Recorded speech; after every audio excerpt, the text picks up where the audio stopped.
You are Locked On Aggies, your daily podcast on the Texas A&M Aggies. Part of the Locked On Podcast Network, your team every day.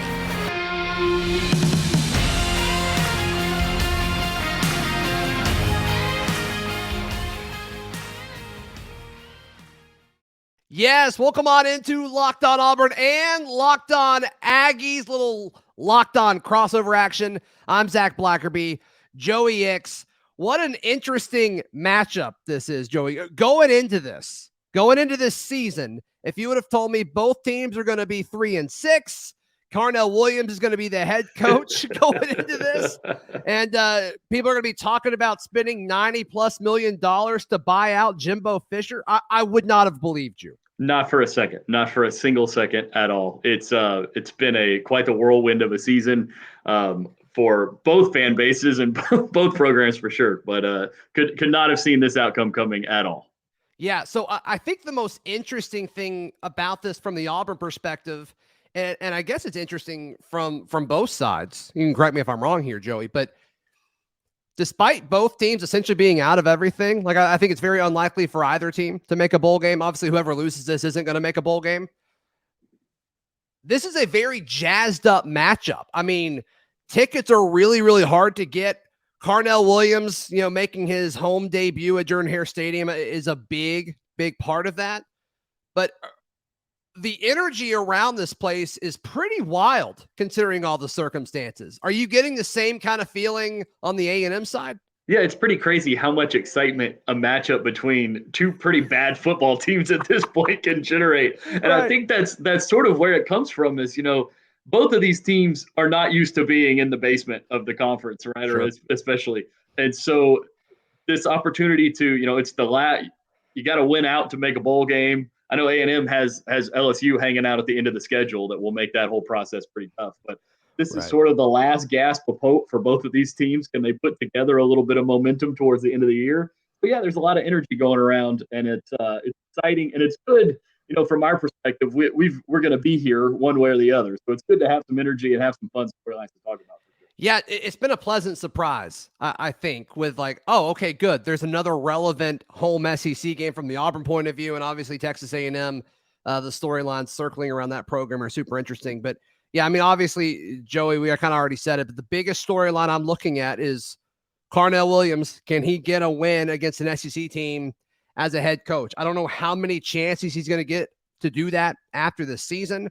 The Iron Bowl in Tuscaloosa is looking tough for later this year. So, I mean, this is it, right? Yeah, this is it. Absolutely. And our friends at BetOnline have Auburn as a slight favorite, opened at 2.5. It's now 1.5. We'll talk more about that line in a moment. But to me, that's the biggest thing. What's the biggest storyline for Texas A&M going into this matchup? For the Aggies, it comes back to the quarterback position, just like it has all year long. Yeah. At one point in the preseason, one of the news outlets said that the most important player in all of college football was who was going to be A&M's starting quarterback. Because with the right guy, they could have been, a contending team for the SEC West.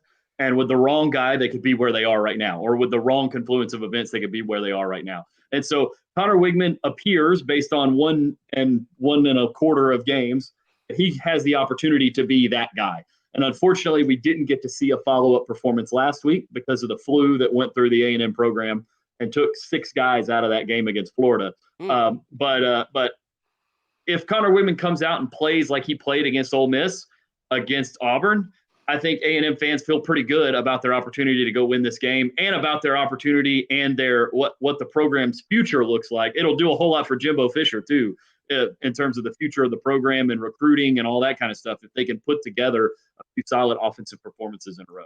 Joey, educate me a little bit, and a lot of the Auburn folks watching and listening. Why did it take so long for him to get a shot this season? Well, I think it was a couple of things that went into it. Is Haynes King has kind of been Jimbo's guy. He's been in the program for this is his 3rd year in the program. He was named the starter last year and got hurt basically a game and 1 completion into the second game. And then of 2021, and they came back.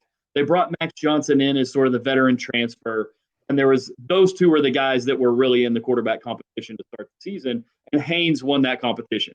And then two games into the year, they lose to Appalachian State. The quarterback play is clearly a problem, but they make the move to go to Max Johnson. veteran presence. They're really looking for some stability and some consistency at that point. And then a couple of games later, he gets hurt, and they're looking at the next game is on the road at Alabama. So are you really going to toss a true freshman out in their first game on the road at Alabama? And then Haynes King plays pretty well in that game, and then they have a bye week. And so Haynes sort of earned the right to start that South Carolina game with the way he played against Alabama. And then Haynes gets hurt against South Carolina.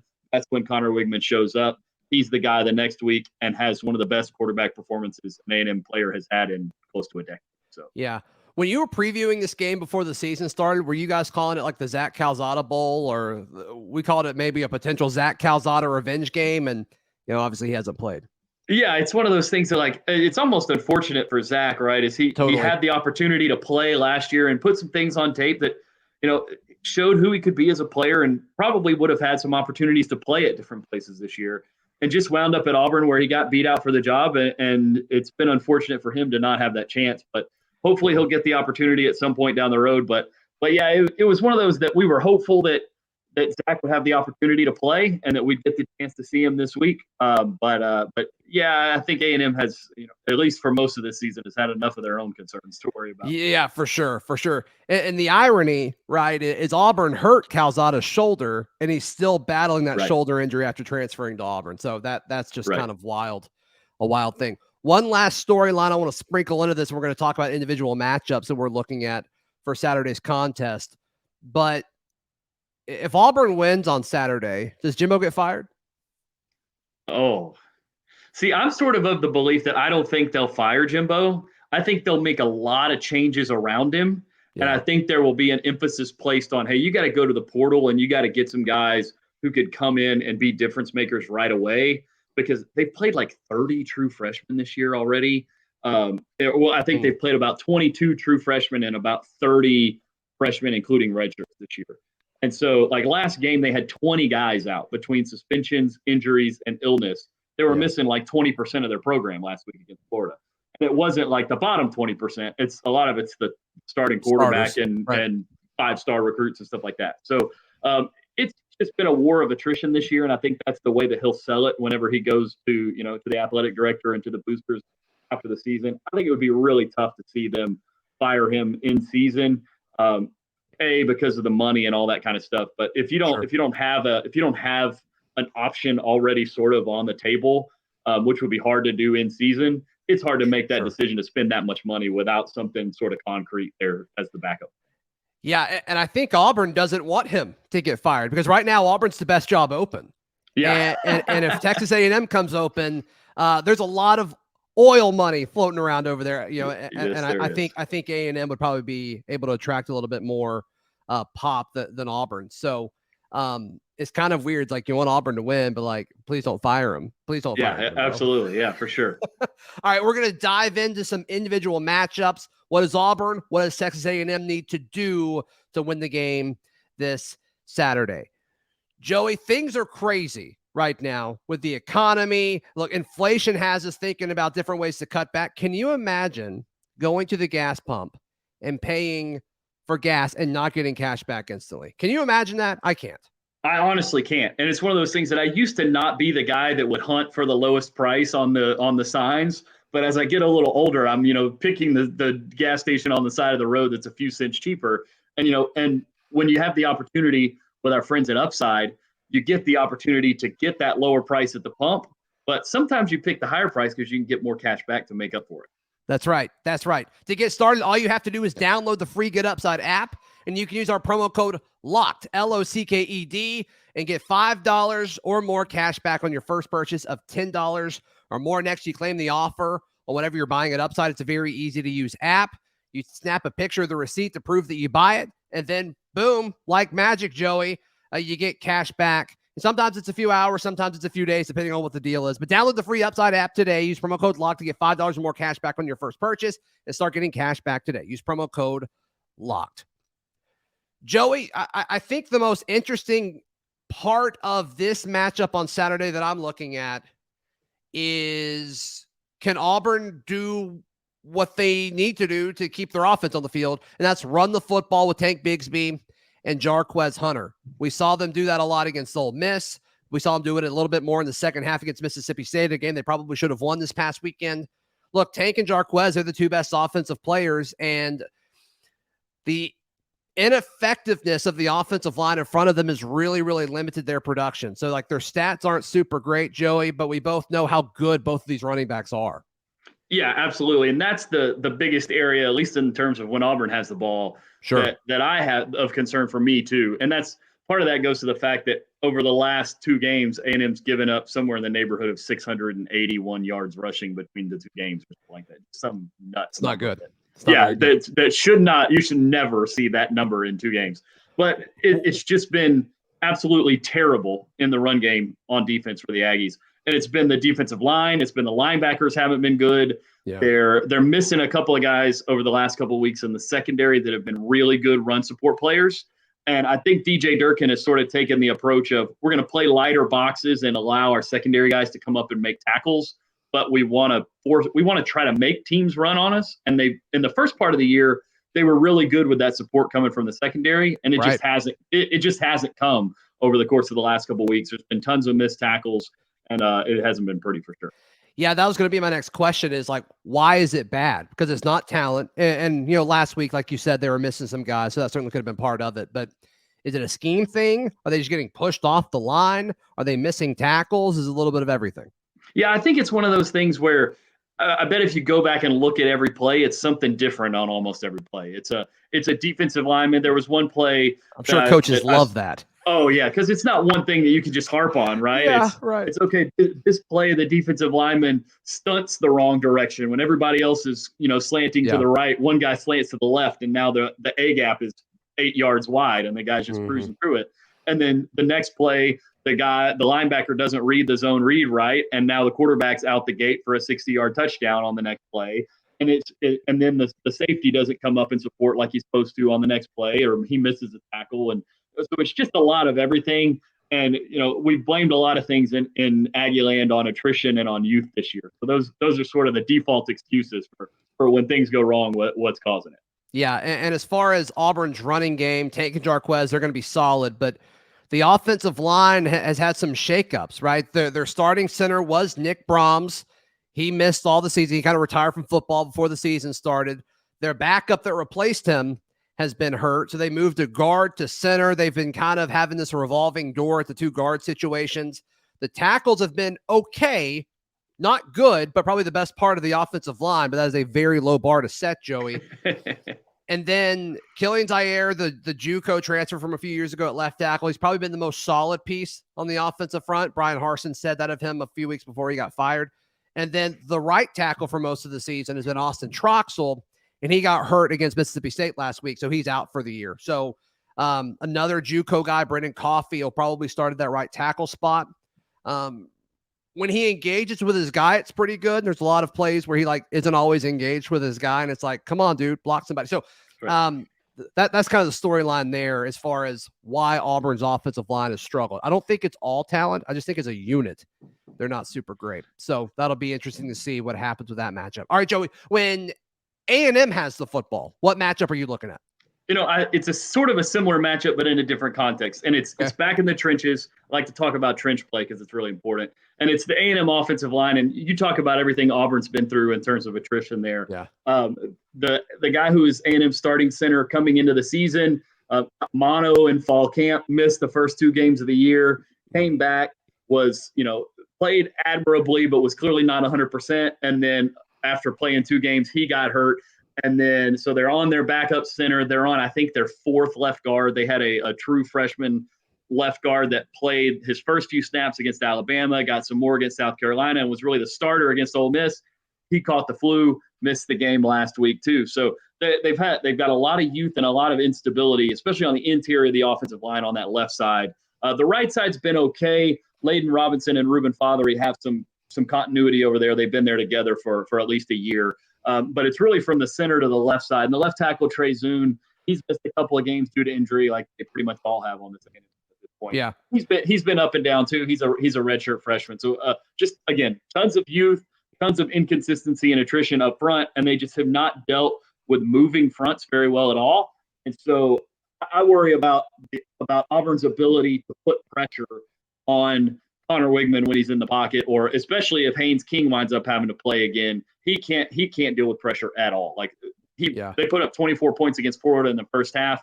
Florida cranked up the pressure in the second half, and he just completely melted. And they got sacked twice, fumbled twice on back-to-back drives, and the offense just melted down because he can't handle pressure. So if Auburn's able to put pressure on the A&M quarterbacks, they can really neutralize a lot of they do have some pretty decent playmakers in wide receivers and the running back. But if A&M can't protect, then it all sort of gets wasted because you just can't get the ball out. And it seems like that's sort of one of the strengths of the Auburn defense is the ability to put pressure on the quarterback. And so if they're able to do that consistently, it's going to cause problems for an A&M offense that hasn't been consistent at all year. Yeah. Derek Hall has been a solid piece of this Auburn defensive front for the last 2 seasons. And he's a team captain for a reason. He really believes in what this defense can do up front. And then the other edge defender was Eku Leota. He was a Northwestern transfer. He was having an incredible year, arguably better than Derek Hall.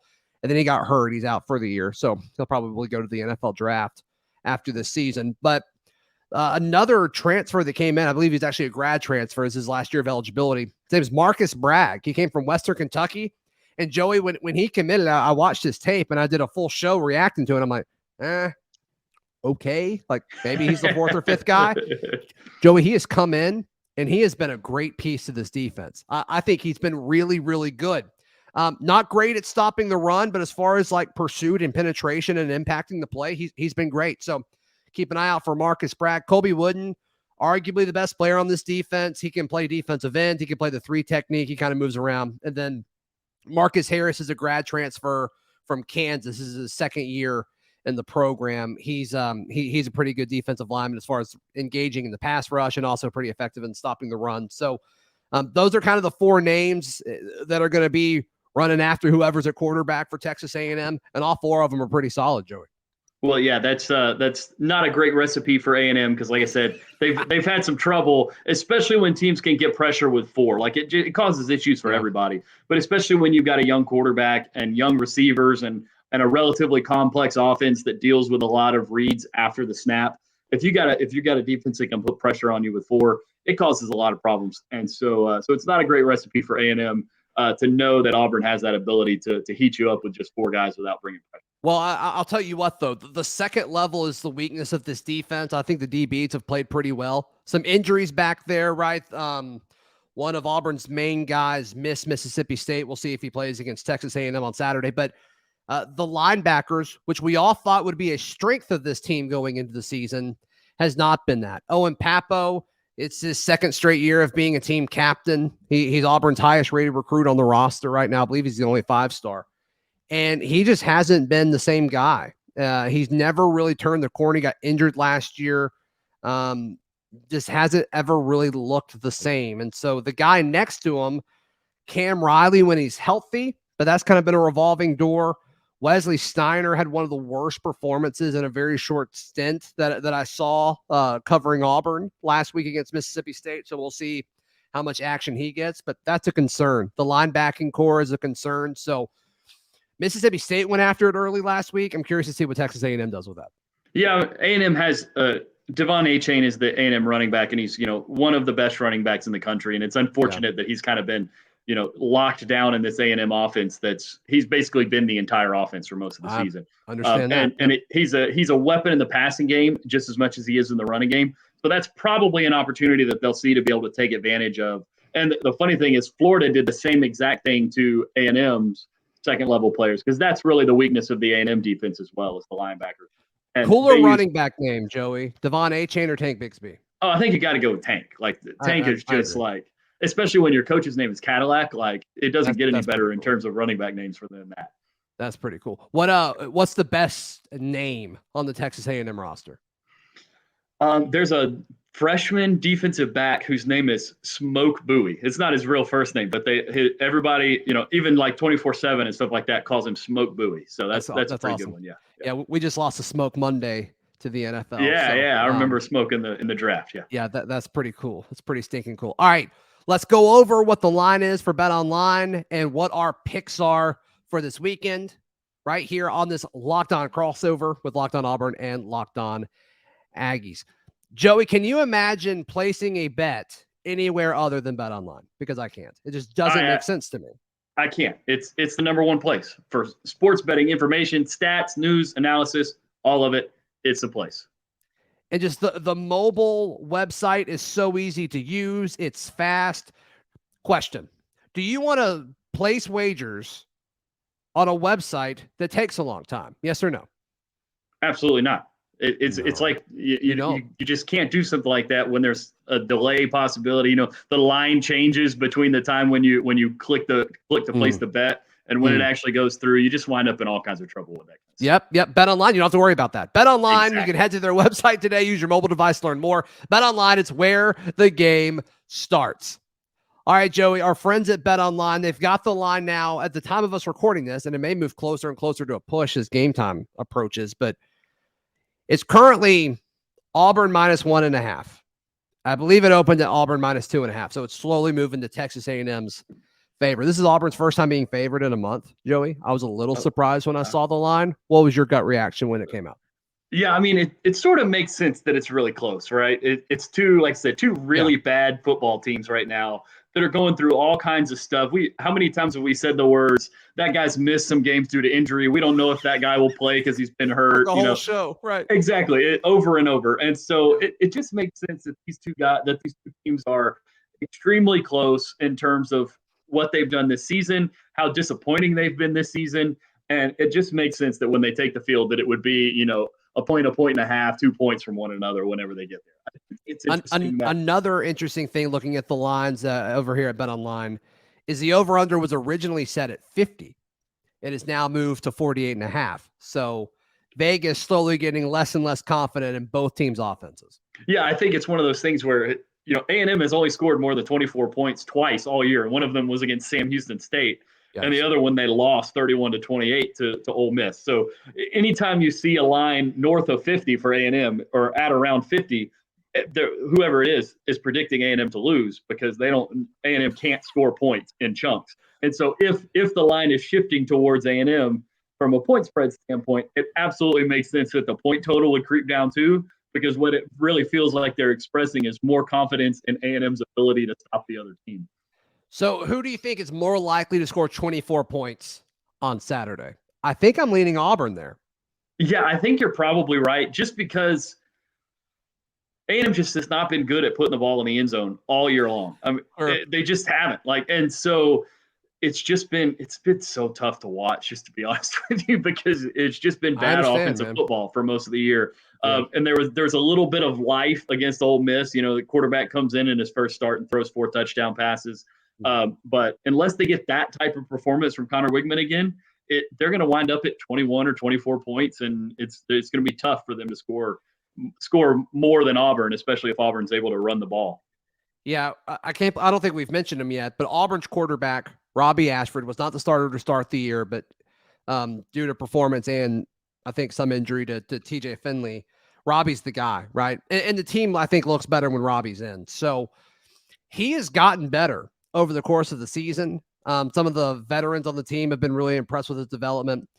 He really turned it on in the second half last week. And so I think that's also added to some of the excitement and some of the energy and I guess faith in Auburn's offense that they're going to be able to score 28 to 30 points potentially on Saturdays because of what he was able to do in the second half. Super athletic, super mobile, transfer from Oregon. Played baseball at Oregon, a dual sport guy. So I'm curious to see if he continues that trend upward and is able to do what he did in the second half. He had a strong performance against Ole Miss as well. And he actually didn't look that bad against Arkansas either. The whole team did, but his numbers were actually okay. So I'm curious to see what that looks like too. And he's young. He's kind of all over the place at times when he gets flustered. So I'm just curious to see how he responds to all that too. Yeah, and it's one of the things A&M has not been good at in terms of stopping the run is when you get a quarterback that can run, I mean, we saw what Anthony Richardson did to them last week. We saw what Alabama was able to do with a backup quarterback who, had hardly ever played. They completely shifted to a heavy run scheme and just tore A&M up with the quarterback run and all that kind of stuff. So it'll be interesting to see if, with the added dynamic of the quarterback run, if A&M can even attempt to hold up in this game. All right, give me your pick. I think Auburn's going to win. I just don't think A&M can score. I think it probably winds up being a relatively similar score to most of A&M's games, which is it's going to be somewhere in the neighborhood of 27 or 30 to 21 or 24. And so I think Auburn wins by a little less than a touchdown, and A&M probably has the ball towards the end of the game with a chance to win and just can't get it. Yeah, I'm there with you. I'm thinking Auburn 27-20, something like that. Yeah, 27-21, right. 27-24. Yeah, I think that's about where it's going to be. Joey, for the Auburn folks watching and listening, how can they check out everything you got going on, man? Yeah, you can find me on Twitter at Joey Ickes. You can find us. I've worked for USA Today as well, running their Aggie site, aggieswire.usatoday.com. And you can check out Locked On Aggies at Locked On Aggies on YouTube, on Twitter, all the places. And for the Texas A&M folks that want the Auburn side of things, I write for auburndaily.com, as well as I put up stuff all the time. Locked On Auburn, wherever you get your podcasts.